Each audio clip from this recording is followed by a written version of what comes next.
Hello everyone and welcome back to my opinion.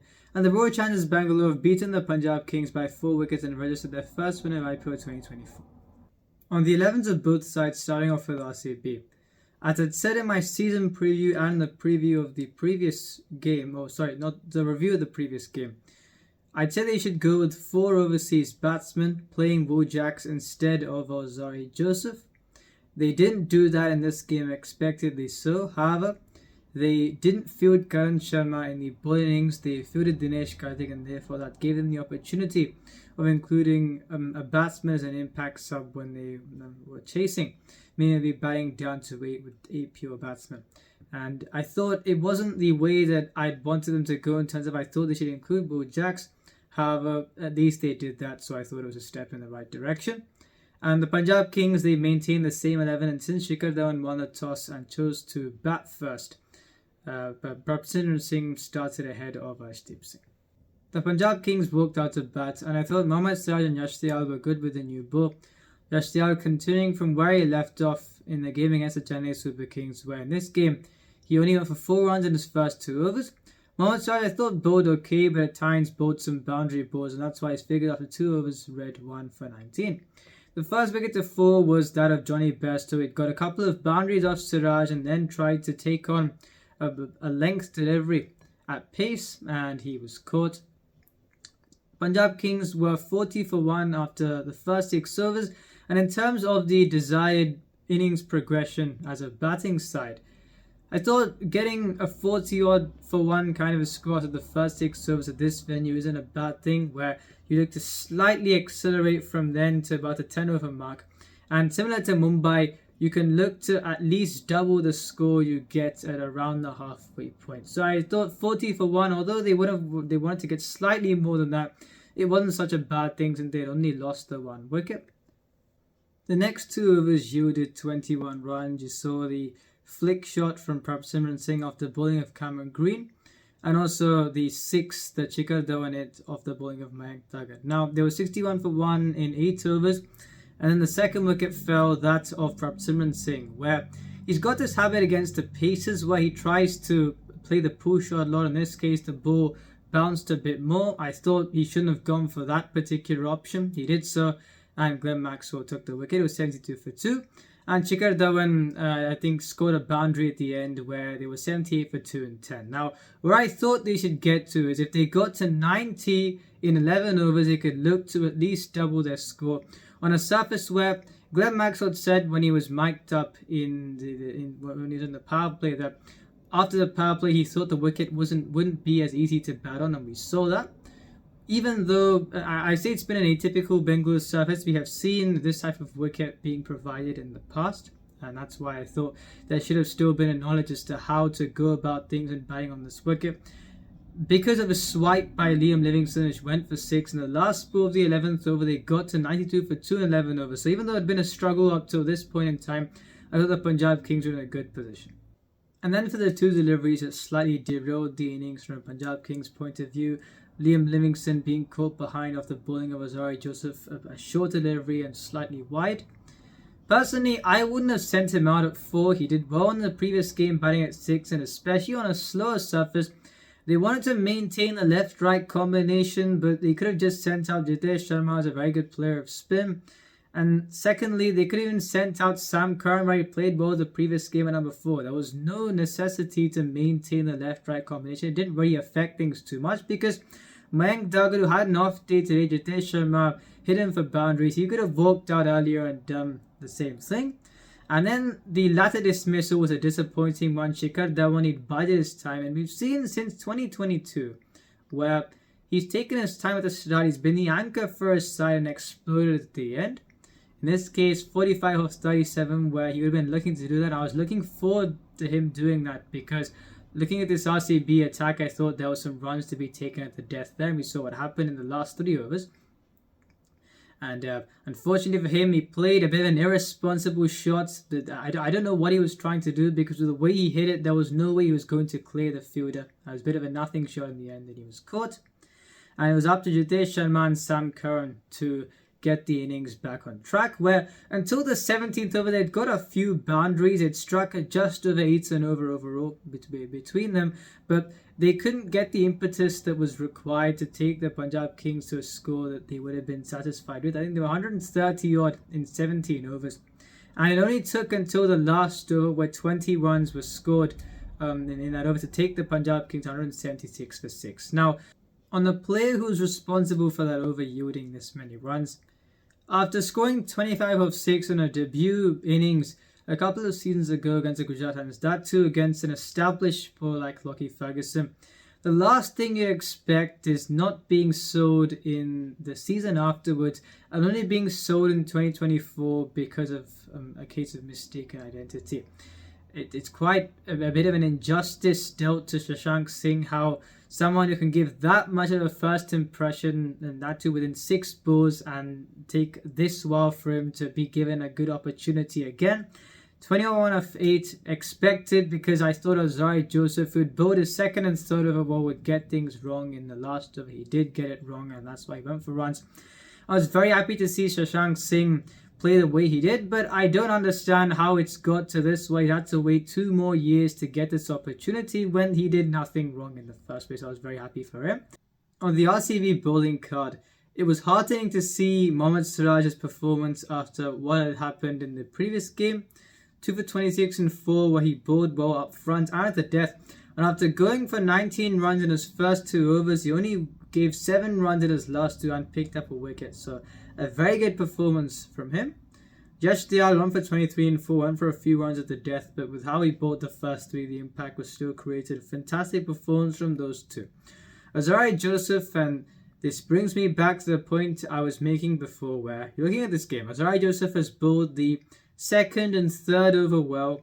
Unfortunately, his first and last over has gone for runs. So he tried to apply pressure, it didn't work out, and in a game where the RCB bowlers maintained control for a large portion, the opposition has still ended up scoring 176 on a slow surface. Meaning, are you getting the full value out of playing Azari Joseph even if he bowls half of the deliveries well? No, you won't. Which is why, since you can't strengthen this bowling anymore, Mayank Thakur today had an off day, but he's a very good bowler. Cameron Green, you're not going to get less than that 19 runs given in 2 overs. It almost seems as if there's no particular phase of the game or situation where you trust him to bowl. And honestly, I don't get what is happening when he's bowling, honestly. No matter what he does, 19 runs seem to go in 2 overs. Glenn Maxwell 2 for 29 and 3, but off late he's been a good economical spinner. So I feel you can't strengthen this bowling anymore. So if you add a Will Jacks, where even if he goes to 43 and 4 overs on a bad day, can he make it up with a bat? Yes, he can. And he's been good bowling form in the last while as well. So, but in a slow surface like today, he could have been useful. Azari Joseph bowled half of his quota ball, but because he went for runs the other 2, he saw his figures being ruined. But it would take at least 2 or 3 games for them to realize, and I hope they realize soon, because they've won this game, good for them. If they had lost this second game as well, then things would have been difficult, but I hope they can realize after this. On the Punjab Kings' chances, I thought they'd got slightly under par in their first innings. However, looking at their attack, someone like a Harshal Patel, where in the previous season, especially when he was playing for Bengaluru, a lot of the time the surface at home was true, therefore the slow balls that he bowled didn't stick. I thought there was a greater likelihood of that happening in this case. Rahul Chair, an economical spinner, Harpreet Brar, an economical spinner, so I thought they'd got the attack to make a match out of this. As a reprieve offered to Virat Kohli in the second ball of his innings, where the ball burst through Johnny Bairstow's hands at first tip. He then went on to score 3 fluent boundaries, and 16 runs were got off the first over. The first wicket to fall was that of Faf du Plessis, where I feel he had a middling SA20, and it was much better than tournaments that he had previously after last year's IPL. And the consistency, however, hasn't been there in his game of late, where he scored 2 or 3 50s in the SA20 and low scores. Apart from that, he played well the previous game, but in this case, a bit of a nothing shot where he tried to go over long on and he was caught. The catch was taken. So I was looking forward to him getting going in this game. Unfortunately, that wasn't to be. And Cameron Green, like I'd said, apart from that 174 recently against New Zealand, he hasn't got any runs and hasn't been too great with the ball either. So even though he may enjoy batting at this venue, the home venue at times at the surface on offer is true, I feel he's not got the current form if you take away that one innings that he played, and therefore this will be a precarious point for RCB with ball and bat regarding how he goes. RCB were 50 for 2 after 6 overs. They lost the one extra wicket, but I think they would have been relatively satisfied with Virat Kohli still there as well, and Patidar being a very good player of spin. And this was a phase where the boundaries came, especially Rajat Patidar hitting a cover drive early on in his innings and a 6 down the ground off Rahul Chahar. A 16-run over was availed during this partnership as well. But in terms of the scoring rate, it was a case where I thought that things were still in control in terms of you backed them to win the game from there. But even Rajat Patidar, despite scoring those boundaries, he in the end couldn't get the strike rate that he wanted to, and was dismissed after playing an ugly hook off the bowling of Harpreet Brar. I'd said even in the previous game, I thought he'd have a very good IPL, and he played some good shots in the innings. Unfortunately, he threw away the opportunity. And it was from this point onwards that RCB was starting to dig a hole for themselves. A very poor shot from Glenn Maxwell, and he was dismissed of Harpreet Brar as well. And it was all on Virat Kohli, where he was looking to accelerate after crossing the 50 mark. On the innings that he played, we've seen that his muscle memory against pace is second to none. We've seen that he looks to go semi-aggressively in the power play. In this case, he was striking it above 233 or 15 was how he started off. Then slowed down once the spinners had brought on after the power play. And when Harshal Patel was bowling, he was looking to go on and win the game for his side. Unfortunately, after last ball of the over, I think the one ball before the strategic timeout was called, he was caught on the boundary, I think, at a deep backward point by Harpreet Brar. So, a very good innings from him, where even if you consider the slowdown, he struck it above 150 when chasing 176. That was a very good innings from him. Unfortunately, he wasn't there at the end to finish the game off for his side. 130 for 6, and because of not fielding the extra bowler in the first innings, it gave them the opportunity to bring an Indian big hitter in, and Mahipal Lomror, a very good player of spin, was subbed in once the 6th wicket fell, and they needed 47 off 22. I thought it was still possible because Dinesh Karthik, you saw it in the previous game, he's got the pedigree. And Mahipal Lomror is a very good hitter as well. And looking at this Punjab Kings attack, I thought there was a case where you could expect them to give those runs away. And you saw from the very start, Mahipal Lomror got into his action. He played a flick shot for 4 off the bowling of Sam Khan. And initially played the aggressive role where he got a 6 as well. And Dinesh Karthik finishing things off 28 off 10. And especially I thought with the way he managed things towards the end, where I think he needed 17 off 8 deliveries at one point as well. He is steadily getting boundaries in the way he usually does. He was using the pace, playing the ramp shot as well. He didn't try that option of Harshal Patel because of the slow deliveries that he bowled, and he mentioned that in the post-match interview that he gave. But I thought with the way that he was using angles, it's what we've seen before, even what he did in the previous game as well. And after he'd been at the receiving end of a lot of trolling from the previous season, I was very happy to see him play this knock, another impactful knock after what he did in the previous game. And I've said this for quite a while. After the T20 World Cup in 2022 to 2023, India had moved on from him wrongfully, in my view. He seemed to be a bit of a scapegoat along with others, even though he didn't get much of an opportunity.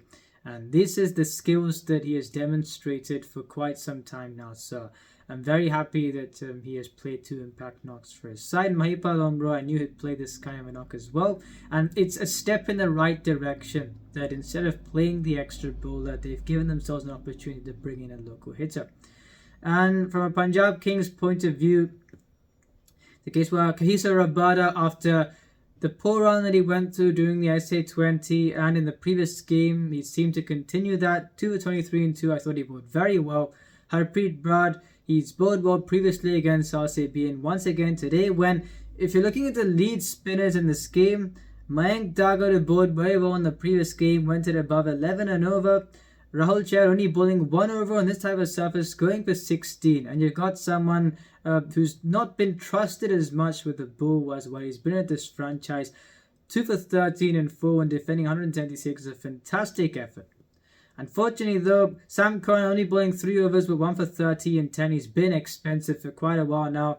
Arshdeep Singh, it's a case where he's not bowling badly, but he doesn't seem to be the Arshdeep Singh that we saw a few months back, and that's why he doesn't seem to be that player where he went through a great phase where he's bowling at the start, where he's bowling at the end. He could be that dependable block as a bowling captain. You could put faith in to provide 4 very good overs. Now he's either very good or he goes for runs, and I hope he can correct that. But I'd still say he's been showing some good signs. Harshal Patel, it's a case where towards the end, bowling the slow balls, even though there's a surface where he could have done that, he lost his radar a bit and went for runs. So on this Punjab Kings attack, it's a case where they've got some good options there. Unfortunately, after being in a winning position, be very disappointed that it was 47 off 22, and they ended up giving those runs in for 4 deliveries less. So I thought it's a very disappointing relinquishing of a good position from the Punjab Kings.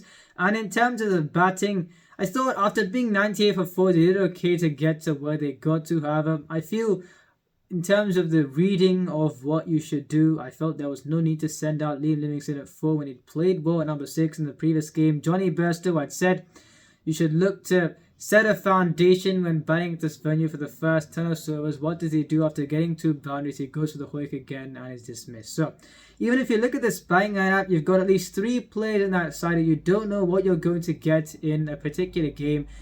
With the way Shikhar Dhawan plays, he'll score a 450. He'll have a 450 odd kind of run season. But if everyone else keeps on getting out quite temperamentally, then I feel his contribution won't be able to cover up those dismissals, and so Punjab Kings do have a bit to think about as they go into the next few games. But a positive, Shashank Singh, from the batting point of view, Shashank Singh, surprised that he was unsold in the previous season, and I'm very happy that he's got this opportunity. So well done to RCB, the first win for them. I think it will take them a while to start playing Blue Jacks. We'll have to see how that impacts their season, but let's see how things go. If you enjoyed the video, please like, subscribe, share with your friends. Remember, this is my opinion. What's yours?